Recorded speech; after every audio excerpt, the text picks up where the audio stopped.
Your Honor, previously, the predecessor court came to the court's attention that there was a release of what I'll call discovery, but it's October 27, 2021. And it's a recording of an interrogation of Mr. Culprit, and it was very harmful to Mr. Williams. The part that was released that I'm aware of, and I believe Mr. Adams, unless he corrects me, just has lies, what I can say lies, about Mr. Williams ordering people to die.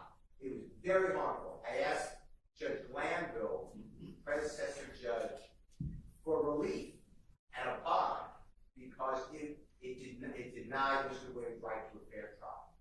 The predecessor judge said there's going to be an independent investigation of who released that, and that he would get to the bottom of it. I never heard back from that.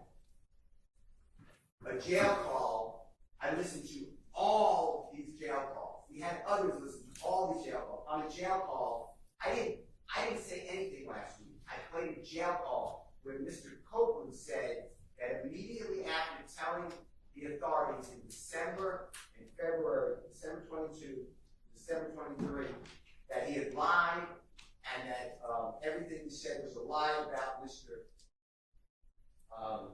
Williams, and he's telling this to his friend and his sister. He said all of a sudden, this this interrogation is released. So he believed it was the prosecution team releasing it. That's how it all came up. For a prosecutor who's an advocate to then vouch for and put her own credibility in issue, that's what I've been objecting to.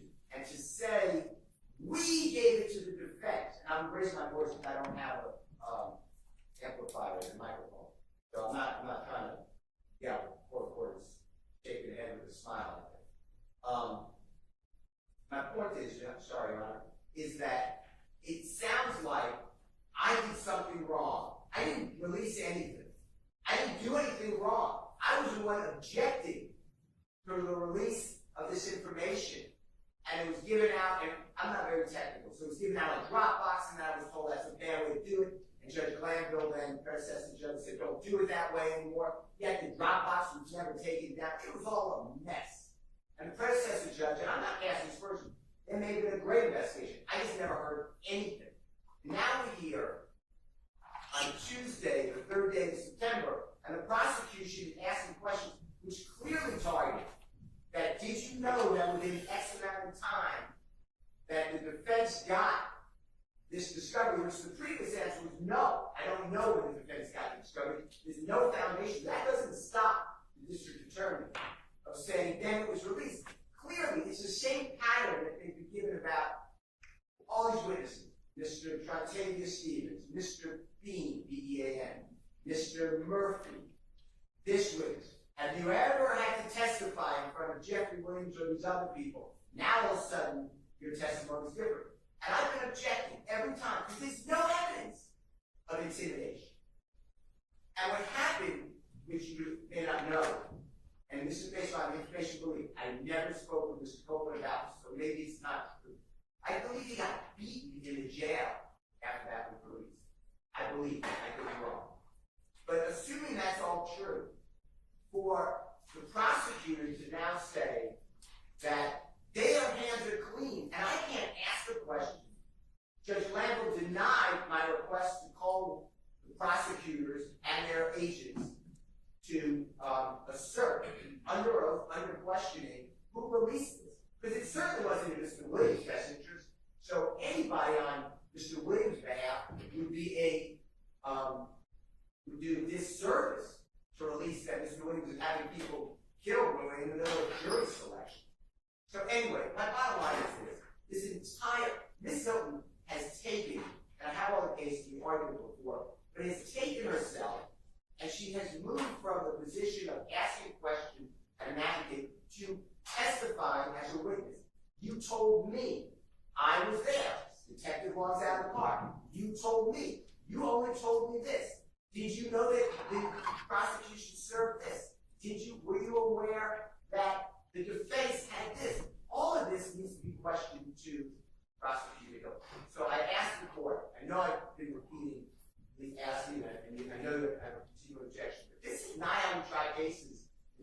of Georgia. All of these cases require Ms. Hilton to take a witness stand. And if she does, I have no objection to I'm not witness. But it's been denied. That's my objection. I'd like her to be removed from the case. I'm not trying to stymie the prosecution. They have other witnesses. They at counsel table, 3 other lawyers. I mean, this is not new. So I ask for the prosecution that specifically Ms. Hilton and Ms. Love be removed from the case. I have questions for both of them. I also like to renew my motion I could call predecessor. That's my entire objection. For the mistrial motion, I don't want a mistrial. I'm telling you what I don't want. This has to stop. And now those last questions had to be with the intent of casting aspersions on not only Mr. Williams, but I presume everybody else here by saying that we're releasing information, which I assume maybe it's not true. So I don't want to go too far. But the next question will be, and you got beaten, Mr. Culprit, after the release of that as intimidation. So those are my motion for this trial that I don't want. Don't want the motion for this trial, but I feel compelled. All right. That wasn't going to be my next question because I didn't know he got beat up in the jail. Your Honor, last week when Mr. Shard, I believe, asked. Let me interrupt you a second. He may not have. I just want to make clear that may not be accurate. I don't have any personal knowledge, or I was not told that. Last week when Mr. Shard asked he went down a line of questioning about this call being released. And Mr. Shard asked Mr. Copeland who was his belief, what was his belief of who released this recording? And the state objected, saying that it wasn't relevant who he believed released this video. The court overruled the state's objection. He was able to answer that question, which was he believed it was the state. Mm-hmm. And at this point, we believe that it is proper for the same reason that he was able to disparage that the state will release such a video. Okay, you need to be careful about what you're saying because there are questions from the attorneys and then there are answers from the witness stand, and that's what the evidence is. And I do not believe that anybody on the defense side made the suggestion that the state had released it. I mean, the transcript will reflect what was asked and what was answered, but and maybe not disparage is the right word, but the question was asked, who do you believe released the video? And he says, I believe it was the state of Georgia. I believe that an appropriate line of questioning, Your Honor, is would he feel differently if he thought that the defense leaked it? And to give questioning about what his understanding of, what Mr. Copeland's understanding is of what happened and what transpired when this video was released. Well, we already know what Mr. Copeland's belief and understanding is. But would it change if that's not what you asked, though? But I had to give some foundational questions in order to ask that question, in order to ask what my next question is. Because another question that I'm going to ask him, and it's something he alluded to earlier, was that after this video was released, Ms. Love, Investigator Long, Ms. Rolek all visited with him after this video was released to check on him, to make sure that he was okay. And he alluded to that earlier when he thought I was present at the meeting. And all of this happened around the time that the video was leaked. And so I was asking some foundational questions to Mr. Copeland to see if his position would be different if he thought that someone else leaked it and not the state of Georgia. Then you should ask that question. And I can get to that series of questions, Your Honor, but I mean, you are coming very, very close to the line with this line of questioning. I mean, you're basically, the defense is not far off. Let's just put it that way. So I can move to my last two questions regarding this, which is who came to visit him after the video was released, and would he feel differently if he believed that the defense leaked the video?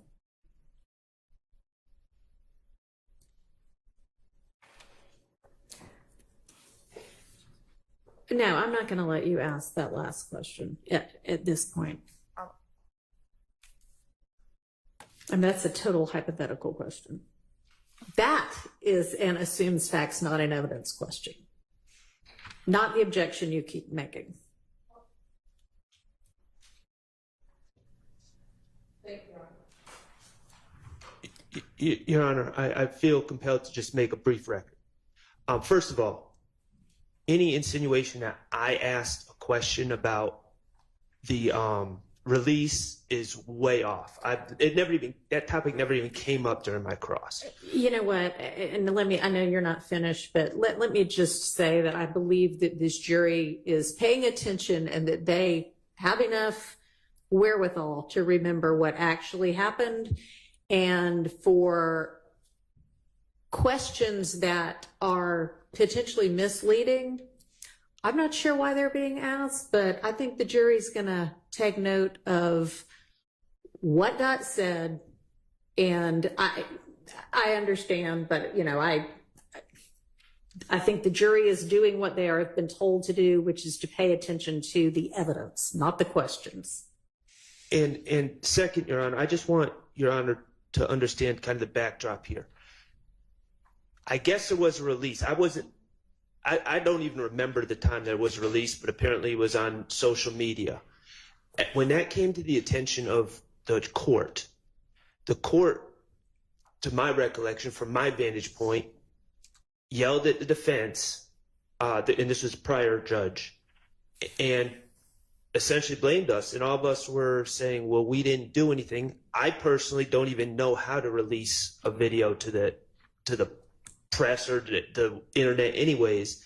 But, I just went along with it. Okay, there's going to be an investigation. We're being told we're under investigation. And then all of a sudden, no one mentions the investigation anymore. And it's kind of like, well, if you're accused of something, you would like to know the progress of said investigation. I'm certainly happy to ask the predecessor court's chambers what's gone on with it, if anything, but that's not really relevant to what's before this jury. Well, it's not until the state, knowing that there was an investigation, knowing that they haven't heard of any findings, then lights this thing on fire again and starts suggesting that we did something wrong. And, I can only speak for myself. I don't believe anyone did anything wrong on this side. I know I didn't. And then somehow those insinuations are coming out in front of the jury with absolutely no basis. And I'm going to join my my friend Mr. Steele, and I'm going to state in my place that I believe the state at this point is goading a mistrial and goading us to move for a mistrial. So I just think that was very inappropriate, and it suggested things that there is just no basis. And in fact, there's apparently been an investigation, and it's been settled as far as I know. Well, I don't know what has happened, if anything, with that. But would y'all like to address the assertion that you are goading the defense into a mistrial? Yes, Your Honor. Number one. Or into a motion for mistrial. Yes, Judge. Thank you. Number one, we don't want a mistrial. We vehemently object to a mistrial. And we do believe that the line of questioning, whether it was posed by Mr. Shart or Mr. Steele regarding Mr. Copeland's belief about who leaked that video, was, one, not relevant, but understanding that the court ruled as it did, we believe that an inquiry whether his belief that the state leaked the video had some impact on how he decided to testify would be a valid question. And that's, again, not what y'all asked. Understood, Judge, understood. But I vehemently object to a mistrial. I do not believe that anyone here at this table has done anything, anyone at this table or on the state's behalf has done anything to in any way merit, warrant, call for, justify a mistrial. So we definitely object to a mistrial. And Your Honor, as it relates to the assertion that counsel for the state have somehow made themselves a witness, repeatedly the witness has affirmed that there were people in the room whom either counsel for the defense could call without having to disqualify either prosecutor in this case. So that being obvious, we definitely object to a mistrial, and additionally, we object to the speaking objections that are being made while the jury is in the box. All right, well, I'm going to overrule that objection. I don't think that that is going on.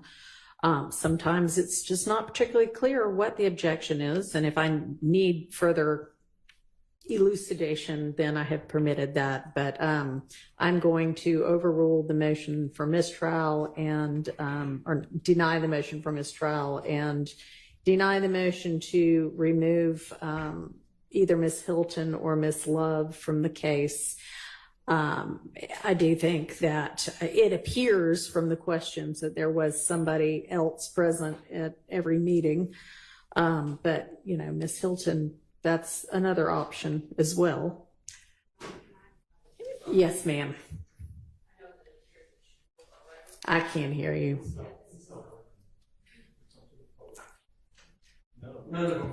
Okay. All right. Can you Try that one. All right. Can you hear me? That works. All right. Your Honor, I want to add that we cannot question any other individual that was at that meeting about Ms. Hilton and the way that she asked some of her questions and made her comments. Let me give you an example. Ms. Hilton said, I was standing to the side because I didn't know you. That's her feelings. That's her reasoning on why she was standing where she was standing. Ms. Hilton also said, I was just being me. I can't ask Detective anyone in reference to that. Hang on. Sorry. I mean, I think that each of those was not a statement. It was a question. It was a cross-examination question. They were, and was this essentially like, is this your recollection or is this what happened? So it was not her testifying. I'm overruling that objection. All right. And I just want to add that she also said the purpose of the ex parte meeting. So there's no way that he said, I have no idea what the purpose of that meeting was. So, I mean, I understand, but it's overruled. Thank you for the additional making of the record. Anything else? Yes, Your Honor. Just briefly, I know I objected earlier about what Attorney Caleb Bump was allegedly said in that meeting. The court overruled our objection on hearsay grounds. When the state indicated that it was effective listener, those are objections that we're making because we certainly cannot cross-examine Caleb Bumps today on this issue. We may have to put her on the witness list if we think that it's warranted. Today, she has not testified in this trial, so at this point it would be hearsay. So I just want to remove my objection. All right. Thank you. Okay. Let's go ahead and take our restroom break as well. And let's try to be back as quickly as possible because the jury's already been out for 15 minutes.